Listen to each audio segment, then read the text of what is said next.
Quando eu era novo convertido, comecei a buscar a Deus na área de cura, porque eu sofri diversos problemas de saúde e estava estudando a palavra de Deus, meditando sobre esse assunto. Sempre foi um assunto que me despertou bastante curiosidade. E certa vez eu havia orado por uma determinada cura, mas a cura ainda não havia se manifestado. Então eu compartilhei com o meu pastor da igreja que eu congregava, explicando a ele que havia orado e a cura não tinha acontecido e eu não sabia bem o porquê. Então o pastor falou assim comigo: eu também tinha um problema, isso o pastor falando, e orei ao Senhor, mas Deus não quis me curar. Então eu lembrei daquela passagem sobre o espinho na carne do apóstolo Paulo. Isso o pastor contando para mim, né? Então, queridos, ao longo dos meus anos de conversão a Cristo, eu já li, já ouvi diversas interpretações sobre esse famoso espinho na carne do apóstolo Paulo. E propus em meu coração trazer uma explanação sobre este assunto, porque muita gente tem dúvidas sobre isso aí. Eu já vi diversos tipos de explicações. Algumas pessoas dizem que era uma doença, outras pessoas dizem que era sentimento de culpa, e outras pessoas dizem que a Bíblia não explica o que é, ou o que era, né, o espinho na carne desse apóstolo.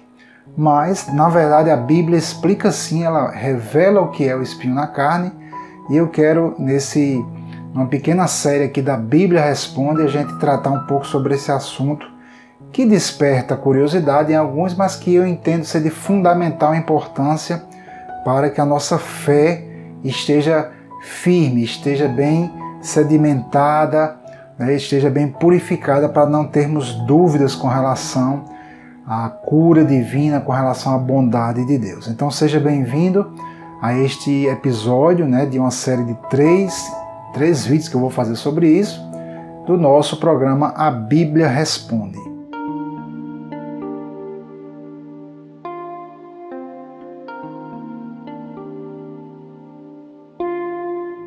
Nesse primeiro vídeo sobre este assunto, eu quero tratar sobre a motivação que levou o apóstolo Paulo a receber esse tal espinho na carne. Vamos primeiramente meditar no texto bíblico que fala sobre esse assunto. Está lá em 2 Coríntios, no capítulo 12, versículo 7, que diz assim: e para que não me exaltasse pela excelência das revelações, foi-me dado um espinho na carne, a saber, um mensageiro de Satanás para me esbofetear, a fim de não me exaltar. Amados, o apóstolo Paulo ele era extremamente zeloso pelas tradições recebidas através dos patriarcas. Ele era tão fervoroso que quando ele começou a perseguir a igreja do Senhor, ele achava realmente que estava servindo a Deus, que ele estava buscando fazer a vontade de Deus. Então esse extremo zelo que o apóstolo Paulo tinha fez com que ele, após o seu encontro com Cristo Jesus lá na estrada de Damasco, ele continuasse fervoroso mesmo após aceitar o Senhor, mesmo após ter se convertido a Cristo. Então Paulo ele era um homem totalmente voltado para as coisas de Deus, totalmente focado, zeloso para cumprir a vontade de Deus. Então por isso é que o inimigo visualizou isso e começou a se preocupar. Nós vemos lá no livro de Atos, logo após a conversão de Paulo, Saulo ou Paulo, que ele já começou, mesmo como ainda, digamos, um novo convertido, tinha acabado de se encontrar com Cristo ali na estrada de Damasco, e ele já começou a evangelizar. E aquilo causou tanto alvoroço entre os judeus que os judeus já se acertaram, fizeram ali uma cilada, começaram a armar ciladas para pegar o apóstolo Paulo e matá-lo. Então você imagine muitos de nós, convertidos há tanto tempo, nós que muitas vezes conhecemos a Deus, já andamos com Cristo há algum tempo, muitas vezes nós não temos nem um pouco desse zelo, desse fervor que o apóstolo Paulo tinha. Imagine você novo convertido e Paulo era jovem, ele sei lá, 21 anos, eu acho, 22, ele se converteu jovem ao Senhor e já foi desafiando a morte para pregar o Evangelho de Jesus Cristo, né? Então, assim, já como novo convertido, Paulo já está ali sendo ameaçado de morte e ele consegue escapar descendo pelos muros da cidade através de um cesto com a ajuda ali dos irmãos que ele, né, tinha conhecido há pouco tempo. Então nós vemos aí um homem extremamente zeloso e disposto até mesmo a morrer por amor ao Evangelho, a morrer por amor a Cristo, já ainda como novo convertido. Lá no livro de Gálatas, no capítulo 1, os versículos 11 e 12, a palavra de Deus diz assim: Mas faço-vos saber, irmãos, que o Evangelho que por mim foi anunciado não é segundo os homens, porque não o recebi nem aprendi de homem algum, mas pela revelação de Jesus Cristo. Vemos que Paulo ele não recebeu o Evangelho aprendendo de outras pessoas. Ele recebeu o Evangelho aprendendo através da revelação. O próprio Senhor Jesus Cristo revelou o Evangelho ao apóstolo Paulo. Então Paulo, com aquele zelo, aquele fervor que ele tinha, disposto a encarar a morte, né, mesmo como um novo convertido, depois começou a buscar o Senhor Jesus, começou a buscar a revelação, começou a entender, né, a nova aliança, o que é que significava tudo aquilo. Nós podemos perceber vamos dizer assim, a preocupação de Satanás quando percebeu o potencial, né, tudo que aquele homem faria em Cristo pelo Evangelho. Então Paulo representou para Satanás uma tremenda ameaça, e tanto é que nós vamos ver agora o que aqui o próprio Paulo diz, né, sobre o que Satanás fez para tentar barrar o trabalho de Deus ali na vida do apóstolo Paulo. No versículo que nós estamos estudando, o próprio apóstolo Paulo diz que foi-lhe dado, exatamente por causa da excelência dessas revelações que Paulo recebeu, foi-lhe dado um espinho na carne. Infelizmente, muitos cristãos parece que leem só até esse ponto do versículo, que diz que ele recebeu um espinho na carne. Então, às vezes o cristão entende que Deus deu o espinho na carne ao apóstolo Paulo. Só que o próprio Paulo fala na continuidade do versículo que o mensageiro de Satanás não foi dado por Deus, obviamente, foi dado pelo Satanás, né? Era um mensageiro de Satanás. A palavra mensageiro é a palavra grega angelos, que foi traduzida, se eu não me engano, 178 vezes foi traduzida como anjo no Novo Testamento, isso na Bíblia King James, né? Que é a Bíblia mais conhecida talvez do mundo aí.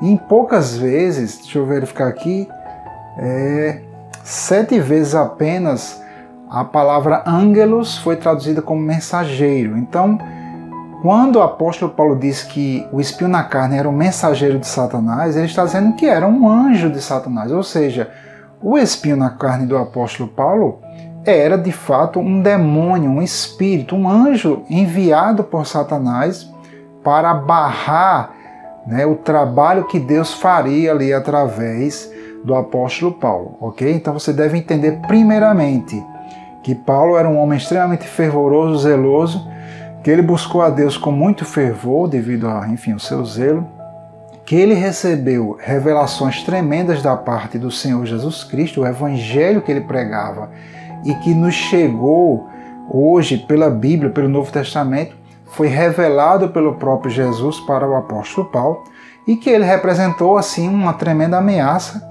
para o império de Satanás. Então Satanás, veja só, não foi Deus, foi Satanás, enviou um mensageiro, um anjo enviado por Satanás.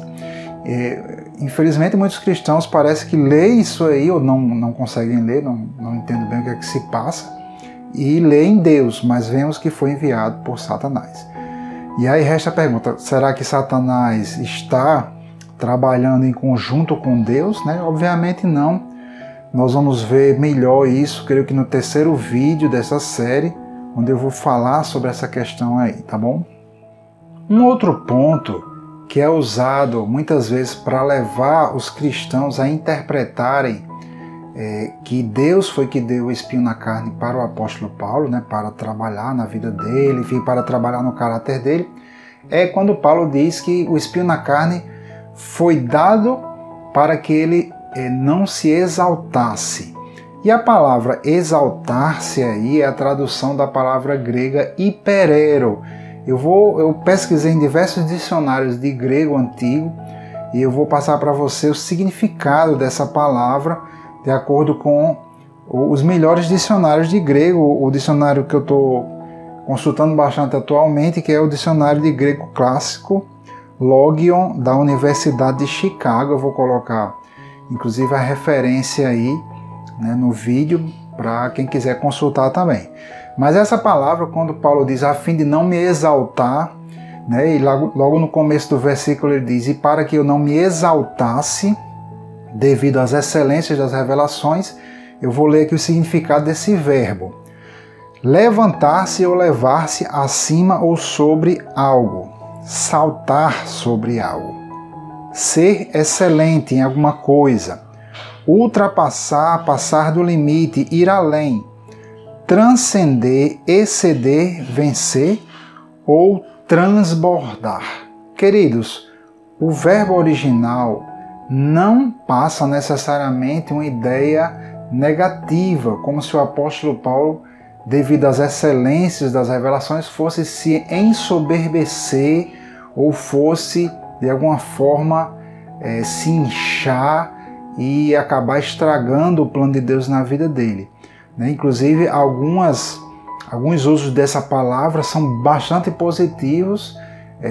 Eu citei aqui, por exemplo, o imperador Commodus deu o título de Hypereron Untus, que traduzido é o mais excelente ao mês de dezembro. Isso está inclusive nesse dicionário que eu citei aí. Ou seja, há usos dessa palavra em sentido positivo e não apenas negativo. Dessa forma, queridos, nós precisamos examinar quem foi que deu o espinho na carne para o apóstolo Paulo, para nós podermos ver se era para Deus trabalhar no caráter de Paulo ou se era um ataque de Satanás para impedir o trabalho do Senhor através do apóstolo Paulo. Ora, queridos, se o espinho na carne foi dado por Satanás, já que era um mensageiro de Satanás, então o maior interessado em impedir que Paulo fosse exaltado era Satanás e não Deus. Será que Deus trabalha em conjunto com Satanás? De acordo com a palavra de Deus, aqui na epístola de João, 1 João 3,8, diz assim: para isto o Filho de Deus se manifestou, para desfazer as obras do diabo. E o próprio Jesus disse, eu e o Pai somos um. Então a obra de Cristo era a obra de Deus para destruir as obras do diabo em Cristo Jesus. Dessa forma, nós não temos como afirmar que Deus está cooperando com o diabo a fim de impedir o apóstolo Paulo de alguma forma ser exaltado. Então fica aquela pergunta que muitas pessoas dizem que a resposta é não, mas a Bíblia mostra que a resposta é sim. E a pergunta é, Deus exalta homens? Em Isaías 42:8, a palavra de Deus diz, a minha glória eu não a dou a outrem. Deus não dá a glória que é dele a ninguém. Contudo, quando um homem ou uma mulher obedece a Deus, Deus exalta essa pessoa, não para que a gente vá adorar a pessoa, por exemplo, mas para que essa pessoa possa ser um exemplo, um exemplo de fidelidade, um exemplo de bondade. A própria Bíblia, ela diz que nós precisamos ser exemplo. O apóstolo Paulo, por exemplo, ele diz para Timóteo, ele diz assim, em tudo seja exemplo para os fiéis. Então, queridos, Deus, ele exalta sim homens, não como Deus, obviamente, mas ele exalta como servos, como filhos obedientes. Eu quero citar para você um exemplo aqui, Gênesis 12:2, onde Deus diz assim para Abraão: e far-te-ei uma grande nação, e abençoar-te-ei, e engrandecerei o teu nome, e tu serás uma bênção. Eu observei aqui no original a palavra engrandecer, no hebraico quer dizer magnificar, tornar grande, grandioso, né? Então, veja, será que Abraão ele era perfeito? Nós sabemos que Abraão não era perfeito, ele falhou, ele mentiu, né? Enfim, eu não vou de forma alguma tentar denegrir aqui a imagem de Abraão. A própria Bíblia revela tudo que ele fez de bom e de ruim também. Mas veja que Deus disse que engrandeceria o nome de Abraão. Nós temos o exemplo de Salomão, por exemplo, aqui, 1 Crônicas 29, 25. E o Senhor magnificou a Salomão grandissimamente perante os olhos de todo Israel, e lhe deu majestade real, qual antes dele não teve nenhum rei em Israel. Gente, isso é impressionante. Deus magnificou ao rei Salomão. E você sabe o que é que o rei Salomão fez, já depois de ter sido magnificado? O rei Salomão chegou, inclusive, a cometer um pecado que, enfim, muito grave, que foi a idolatria. Ele se prostrou perante deuses falsos, perante Baal, sendo influenciado pelas suas centenas de esposas. Ele casou com muitas esposas estrangeiras, elas trouxeram o culto de seus deuses, e o rei de Israel, um homem que foi magnificado, né, por Deus, exaltado, ele pecou. E veja que Deus não deixou de exaltar, Deus não deixou de magnificar Salomão porque sabia que ele pecaria. Não.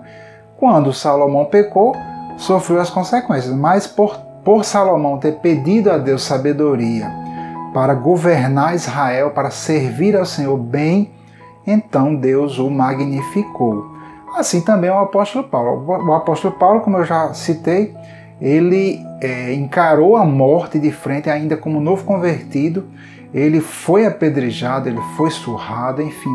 Ele sofreu coisas terríveis e ele foi fiel até o fim. E o que ele ganhou no final da sua vida terrena, ele foi decapitado e não negou ao Senhor. Então não teria sentido em Deus magnificar e exaltar a Abraão, magnificar Salomão, um homem que Deus sabia, né, cometeria pecado, adoraria outros deuses, e de repente Deus se juntar com Satanás e mandar um espinho na carne, um mensageiro de Satanás, para impedir o apóstolo Paulo de ser exaltado. A Bíblia mostra claramente que isso não tem sentido algum. Meus amados, então nós vemos pela palavra de Deus que o mensageiro não era de Deus, mas sim de Satanás. E esse mensageiro tinha sido enviado com um propósito claro de impedir o apóstolo Paulo de ser exaltado. Né? Porque imagine um servo fiel como Paulo, que encarou a morte de frente várias e várias vezes, que não negou o nome do Senhor, que foi surrado, apedrejado e não desistiu, que não parou. Ele era realmente, Paulo foi uma ferramenta, um instrumento poderoso nas mãos do Senhor, e obviamente Satanás não ficou nada satisfeito com aquilo e designou um demônio específico, um anjo mensageiro, especificamente para atingir o apóstolo Paulo. Nos próximos vídeos eu vou explicar melhor a grande corrente que muitas pessoas, acho que talvez a maioria das pessoas, acredite que esse mensageiro de Satanás atingia Paulo na sua saúde. Nós vamos ver mais sobre isso aí. Será que era uma doença realmente? O que é que a Bíblia afirma? Então que a paz do Senhor seja com a tua vida.